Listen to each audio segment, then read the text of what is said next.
सबसे बड़े प्रदेश के उस विधानसभा के जिसके सबसे ज़्यादा सदस्य हैं, मुझे खुशी है कि आप आज उस पद पर बैठे हैं। मैं अपनी तरफ से, समाजवादी पार्टी की तरफ से और जितने भी हमारे विपक्ष के नेता हैं उनकी तरफ से मैं आपको बहुत बहुत बधाई और बहुत बहुत मुबारकबाद देना चाहता हूं। नेता सदन ने बहुत सी चीजें विस्तार से आप रखी हैं, मैं अपने आप को भी उससे संबद्ध करता हूं। और वहीं ये लोकतंत्र को मजबूत बनाने के लिए जो परंपरा चली है, हालांकि नेता सदन ने कहा कि आपके नाम पे तो पहले से ही महान जुड़ा है, लेकिन जो इस पद से परंपरा जुड़ी हुई है और जो स्पीकर कोई बनना नहीं चाहता था, जहां से ये पार्लियामेंट्री डेमोक्रेसी का जो हम अपना रहे हैं, कई सौ वर्ष पहले जहां कभी किसी को स्पीकर बनाया जाता था, वो छिप जाया करता था, वो स्पीकर नहीं बनना चाहता था। और इसी लोकतंत्र को बचाने के लिए न जाने कितने स्पीकर कुर्बान हुए होंगे। मुझे खुशी है कि आजाद देश में और आजाद भारत में आज आप स्पीकर बन रहे हैं।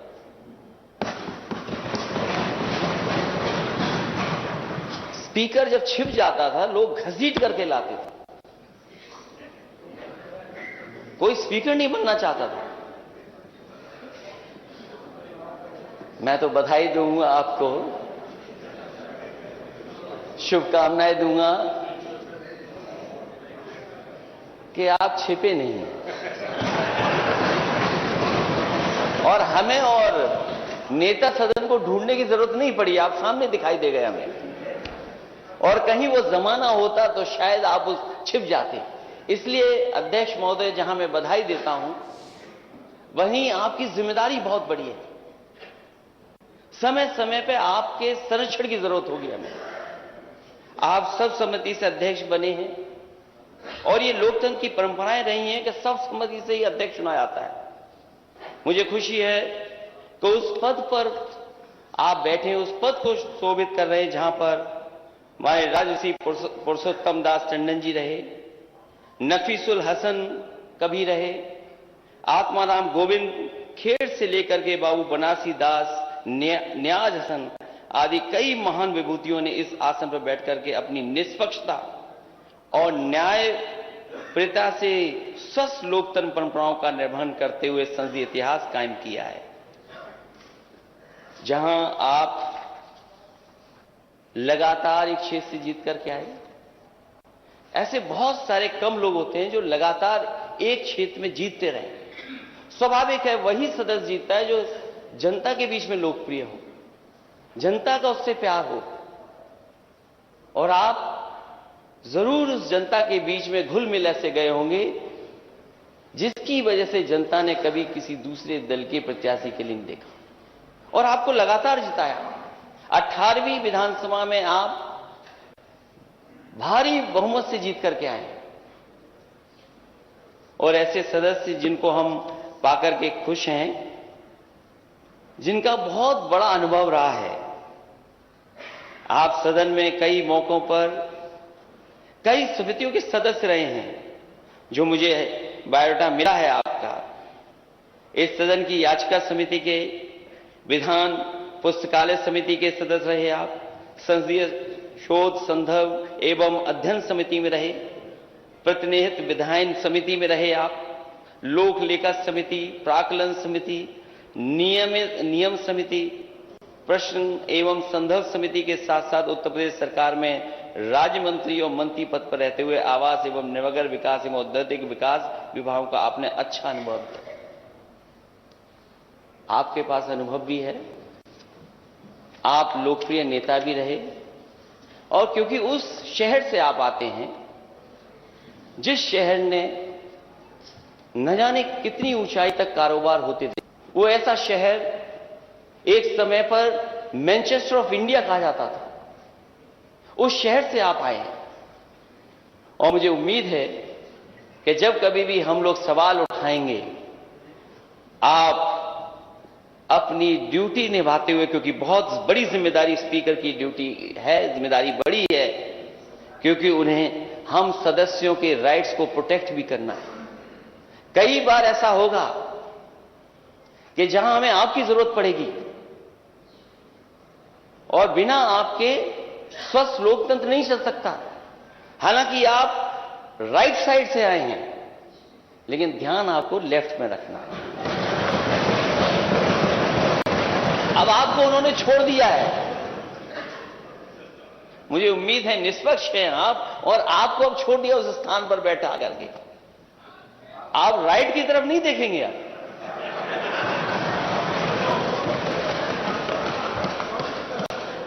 आप केवल लेफ्ट की तरफ देखिए।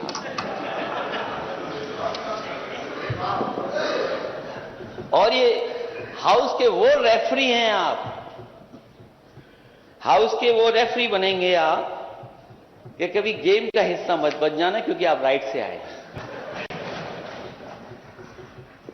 क्योंकि ये समय उस बात का नहीं है कि नेता सदन ने जो कोरोना पे बात कही है, वो समय आएगा तो मैं कोरोना पे भी बात करूंगा। क्योंकि उस शहर से आप आए हैं जिस शहर ने कोरोना देखा था, और कैसा कोरोना देखा था। उस शहर के सेविंग अकाउंट बता सकते हैं कि अगर देश में सेविंग अकाउंट से पैसा कहीं अगर सबसे ज्यादा निकाला गया था तो वो कानपुर शहर था, आपका शहर था।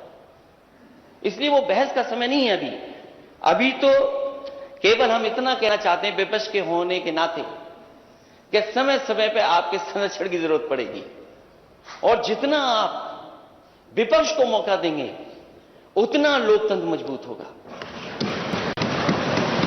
जितना विपक्ष बोलेगा और जितना सवाल विपक्ष उठाएगा, क्योंकि कई बार ऐसा होगा, और क्योंकि मैं भी वहां पर बैठ करके काम किया हूं, कि मंत्री बड़े तैयारी के साथ आते हैं, और कई बार आप सदस्य रहे हैं, आपने भी ऐसे ऐसे सवाल पूछे हैं, वो हमारे मंत्री कई बार जवाब नहीं दे पाते थे, मुझे खड़ा होना पड़ता था।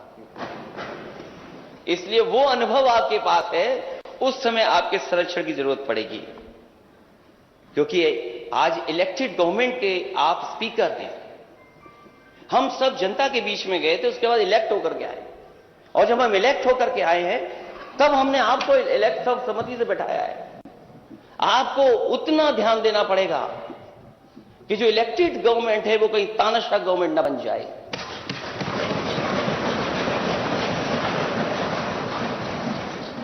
इसलिए जहां आप लगभग 35 देशों में घूम करके आए, ये बात तो मुझे पहले पता होनी चाहिए थी अध्यक्ष महोदय, ये बात तो मुझे पहले जानकारी करनी थी। आपने प्रयास नहीं किया ना। और मुझे खुशी है कि अध्यक्ष ऐसे हमारे बने हैं कि अब जब कभी विदेश यात्रा होगी तो भूलेंगे नहीं हम लोगों को। ये ना करना कि राइट वालों को बिठा करके ले जाएं आप। हालांकि राइट में कुछ ऐसे सदस्य हैं वो विदेश नहीं जाना चाहते, और सही बात है, तो सही बात है, वो विदेश नहीं जाना चाहते। और ये बात मैं इसलिए कह रहा हूं अध्यक्ष महोदय, उनका नाम मालूम हो तो बता दिया, शुरू से आसानी हो जाएगी। आवाज मैं बात को आगे नहीं बढ़ाऊंगा अध्यक्ष महोदय। मैं इस बात को इसलिए कह रहा हूं कि विदेश जाने का कुछ लाभ भी है। मैं उन लाभों की बात नहीं कर रहा हूं जो कभी कभी कुछ लोग उठाते हैं सवाल। ये जो एक्सप्रेस वे की बात नेता सदन कह रहे थे, मैं यकीन से अध्यक्ष जी कह सकता हूं, अगर मैं विदेश नहीं गया होता तो शायद देश का सबसे अच्छा एक्सप्रेस वे नहीं बना पाता, और मैं अगर विदेश नहीं गया होता तो शायद आपके शहर को भी मैं मेट्रो नहीं दे पाता। और जब मैंने विदेश की बड़ी बड़ी इमारतें देखी, आज तो हम ये जो इमारत जिसमें बैठी है ब्रिटिश जमाने की है, ये हमारी आपकी नहीं बनाई हुई है, किस जमाने में बनी थी। और मुझे खुशी है इस बात की कि चाहे हमने ब्रिटिश परंपरा को निभाया हो, आप छिपे नहीं हो, हमने घसीटना नहीं पड़ा हो, लेकिन नेता सदन जिस बिल्डिंग में बैठते हैं वो आजाद भारत में समाजवादियों की बनाई हुई है। अभी मैं उस बहस में नहीं जाना चाहता हूं कि टेबल बड़ी बधाई गई थी कि 3 लाख जाने कितना 1000 करोड़ की सहमति हुई है। अध्यक्ष जी, आप उस पद पर हैं, हम आपसे बहस नहीं करेंगे, क्योंकि सच्चाई आप भी जानते हो, सच्चाई मैं भी जानता हूं। और जो सदस्य बोल रहे हैं, अध्यक्ष जी, इनको कमरे में आकर बुला करके बता देना। अध्यक्ष महोदय, जो माननीय सदस्य बोल रहे हैं, मैं आपसे कहूंगा कि अपने कमरे में बुला करके उन्हें दिखा दीजिए, तो शायद मेरी बात का यकीन न माने, आपकी बात का यकीन मान जाएंगे। मैं इन्हीं शब्दों के साथ, मुझे खुशी है इस बात की कि एक बहुत अनुभवी व्यक्ति और एक ऐसे अध्यक्ष का मुझे बधाई और धन्यवाद देने का मौका मिला है जो समय और आज की परिस्थितियों को समझते हैं। वो जानते हैं हम दुनिया में कहां खड़े हैं, वो जानते हैं कि हमें कितने कठिन रास्ते आगे तय करने हैं। जिस प्रदेश में और जिस प्रदेश ने इतने प्रधानमंत्री दिए, उस प्रदेश का नौजवान अगर फांसी पर लटक जाए क्योंकि वो अपना कैरियर नहीं बना पाया, शायद उससे बड़ा दुख नहीं हो सकता। आज ही जब हम आपका स्वागत कर रहे हैं, मुझे दुख है इस बात का। जब मैंने व्हाट्सएप खोला, अखबारों को मैंने देखा, तो मुझे वही तस्वीर नजर आई कि एक नौजवान को नौकरी नहीं मिली, इसलिए वो फांसी के फंदे पर लटक गया। और जब कल मैं शपथ ले रहा था, शपथ लेकर के अध्यक्ष जी मैं जब वापस गया हूं, तो मैंने देखा कि पेट्रोल पंप पर लूट करके एक गोली मार करके छीन करके ले गए। हमें और आपको, सबको, पूरे सदन को मिलकर के जहां लोकतंत्र को मजबूत करना है, वहीं हमारी जिम्मेदारी यह बनती है, अध्यक्ष महोदय, आपके दिशा निर्देश में उत्तर प्रदेश कैसे खुशहाली और तरक्की के रास्ते पर जाए। मैं आपको बधाई देता हूं, मुबारकबाद देता हूं। एक ऐसे अध्यक्ष को पाया है जो हंसमुख है, जो हम जैसा ही हंसता है। मुझे इस बात की खुशी है। मैं बहुत बहुत धन्यवाद देता हूं। माननीय नेता अपना दल सोनेलाल श्री राम निवास वर्मा जी।